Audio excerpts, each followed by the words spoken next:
Honorable Senators that are aware that the National Assembly on the 8th of October 2024 resolved, with the support of 282 members, being at least 2/3 of all members of the National Assembly, that pursuant to the provisions of Article 145(2), as read with Article 151(b) and 2 of the Constitution, and Standing Order 65(2) of the National Assembly Standing Orders, His Excellency Rigathi Gachagua, EGH, Deputy President of the Republic of Kenya, be removed from office by impeachment on the grounds specified in the special motion. Whereas by a letter reference NA/DLP/TBO/MTS/2024 into brackets 25, dated the 8th of October 2024, and received in the office of the Speaker of the Senate on the 9th of October 2024, the Speaker of the National Assembly informed the Speaker of the Senate of the approval of the special motion by the National Assembly, and further forwarded to the Speaker of the Senate documents in evidence of the proceedings of the National Assembly. Further, whereas pursuant to Article 145, as read with Article 150, 1B and 2 of the Constitution, and Standing Orders 78 and 79 of the Senate Standing Orders, the Senate heard the National Assembly on the grounds for the proposed removal from office by impeachment of His Excellency Rigathi Gachagua, EGH, Deputy President of the Republic of Kenya. And further, whereas pursuant to Article 145, as read with Article 150, 1B and 2 of the Constitution, and Standing Orders 78 and 79 of the Senate Standing Orders, the Senate also had His Excellency Rigathi Gachagua, EGH, Deputy President of the Republic of Kenya, on the grounds of his proposed removal from office by impeachment of the Deputy President of the Republic of Kenya. Now, therefore, pursuant to Article 145, as read with Article 150, 1B and 2 of the Constitution, and Standing Order 78 and 79 of the Senate Standing Orders, the Senate resolves to remove from office by impeachment His Excellency Rigathi Gachagua, EGH, Deputy President of the Republic of Kenya, on the following grounds. 1. Gross violation of Articles 10, 2A, B and C, 27(4), 73(1)A and 2B, 75(1)C and 129(2) of the Constitution, and Article 147(1) as read together with Article 131(2)C and D of the Constitution. 2. Gross violation of Article 147(1) and 152(1) of the Constitution by undermining the President and the Cabinet and the effective discharge of the national government's executive mandates. Number 3, gross violation of Article 6(2), 10(2)A, 174, 186(1), 189(1), and the fourth schedule to the Constitution by undermining devolution. Number 4, gross violation of Article 161 of the Constitution on the institutional and decisional independence of judges. Number 5, gross violation of Articles 3(1) and 148(5)A of the Constitution on the fidelity to the oath of office and allegiance. Number 6, serious reason to believe that His Excellency the Deputy President has committed crimes under Section 13(1)A and 62 of the National Cohesion and Integration Act.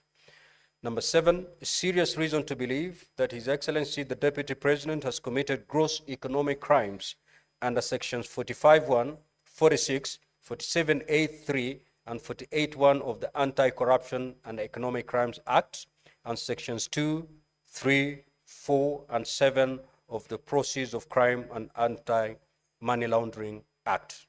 Number 8, serious reasons to believe that His Excellency the Deputy President has committed crimes by continuously misleading members of the public through false, malicious, divisive, and insightful remarks that are contrary to the provisions of Section 132 of the Penal Code and Section 29 of the Leadership and Integrity Act. Number 9, gross misconduct that is incompatible with the high calling and dignified status of the office of the Deputy President and a member of the Cabinet and the National Security Council. His Excellency, the Deputy President has publicly attacked and undermined the work of the National Security Intelligence Service and its officers. Number 10, gross misconduct by openly or publicly and subordinating the president, who is the head of state and government. And number 11, gross misconduct by persistently bullying state and public officers. As I've already indicated, honorable senators, voting shall be done electronically. So at this juncture, I will ask honorable senators to pull your cards out of the delegate unit. Sergeant at Arms, kindly go around and pick all the unattended delegate cards.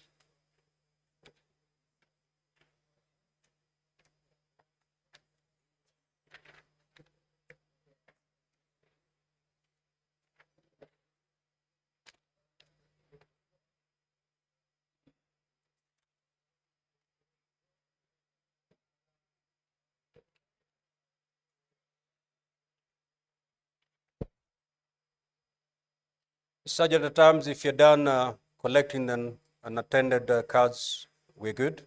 Now, honorable senators, you may log in back. As indicated earlier, we'll be casting our votes 11 times. So the vote you're going to cast at the moment is for charge allegation number 1, which is gross violation of Articles 10(2)(a), B, and C, 27(4). I had already read it out. So from this moment, it's beamed on the screens. So honorable senators, once you've logged in, you may now proceed to vote.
Senator Tabitha Keroche, may you move to dispatch and get some assistance.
We're now going to allegation number 2. It's been beamed on the screen. You may now vote.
We shall now move to ground number 3, allegation number 3.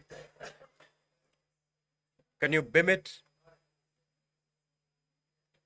There we are. Honorable Senators, you may now proceed to vote on allegation number 3.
We are now going to allegation number 4.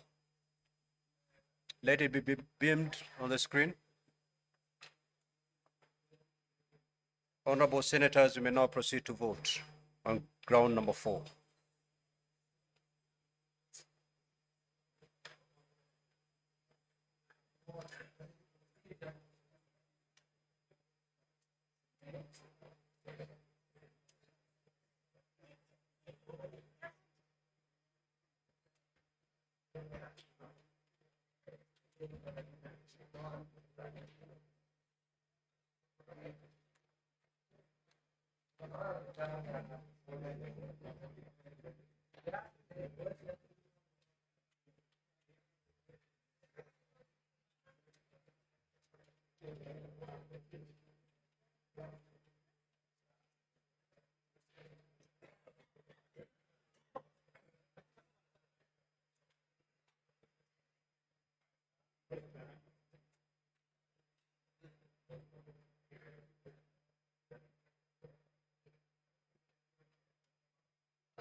Honorable Senators, we are now moving to vote on charge number 5. You may now proceed to vote on charge number 5.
Honorable Senators, we are now moving to allegation number 6.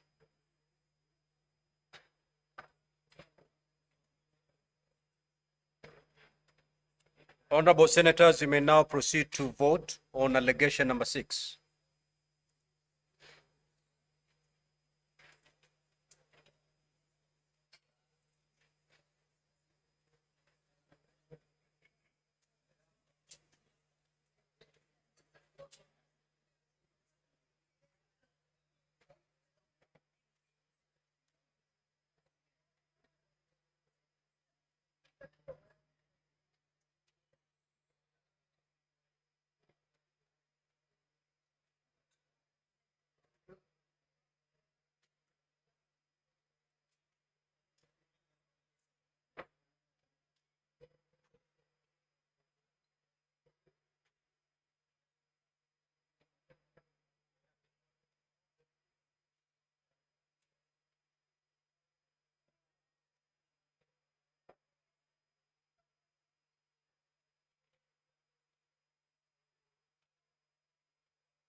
Honorable Senators, we are now going to move to allegation number 7.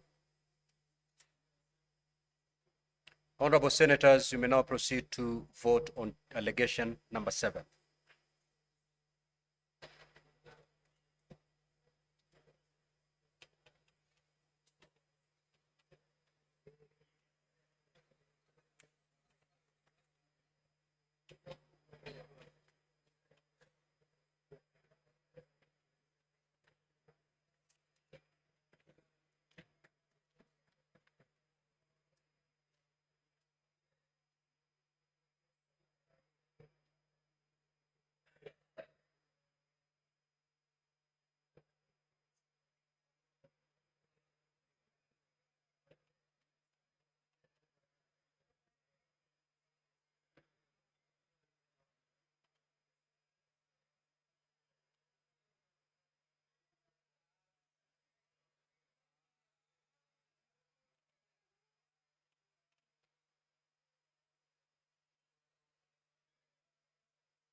Honorable Senators, we are now moving to ground number 8.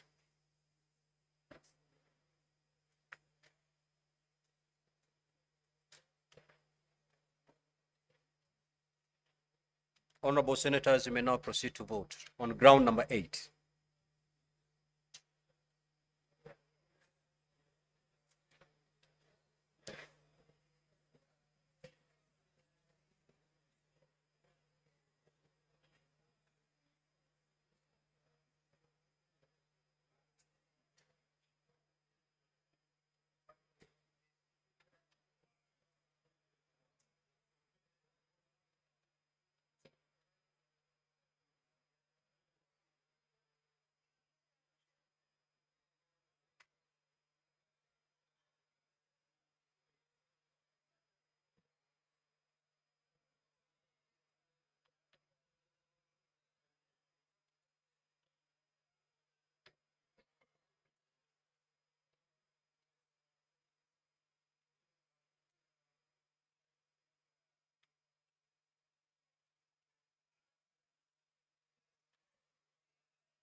Senator Karungo, just come to the dispatch, Senator Karungo, and cast your vote.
Honorable Senators, we're moving to charge number 9.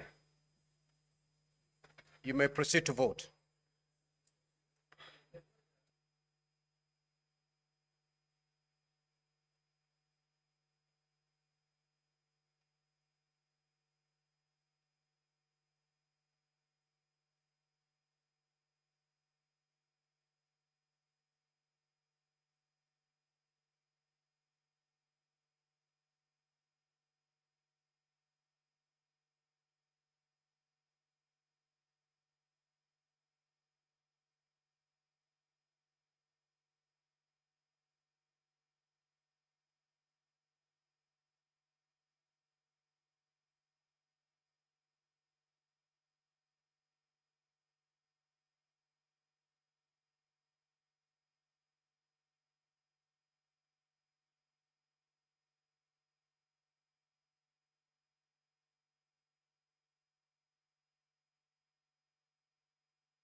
Honorable Senators, we're moving to charge number 10.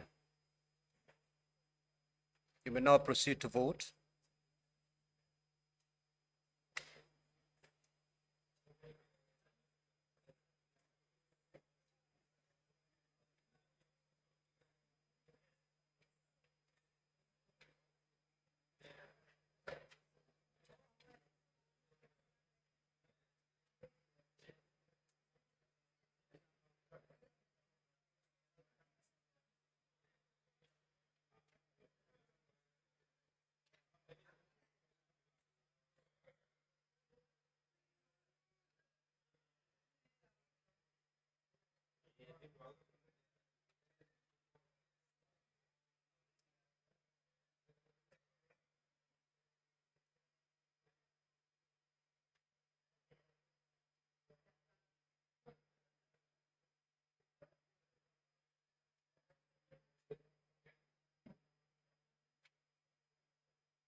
Senator Boni, proceed to dispatch and cast your vote.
Honorable Senators, we're now moving to the final charge, charge number 11. You may proceed to vote.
Honorable Senator Methu, proceed to dispatch. Senator Karen Nyamu, likewise. Senator Alan Chesang, proceed to the dispatch. Senator Karungo, proceed to the dispatch. Aye.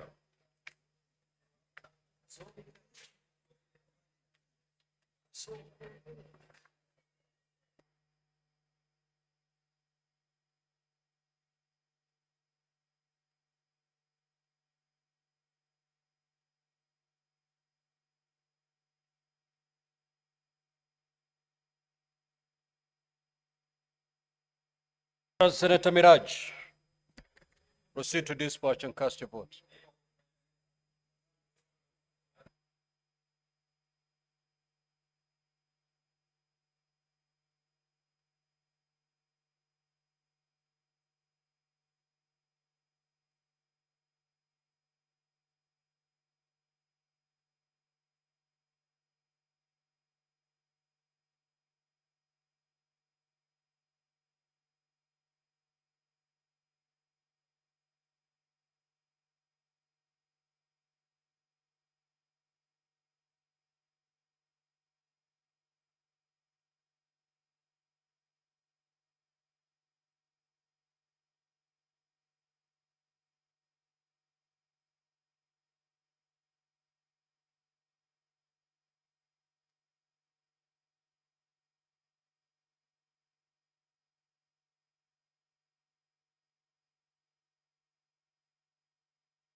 Senator Ojenda, proceed to dispatch.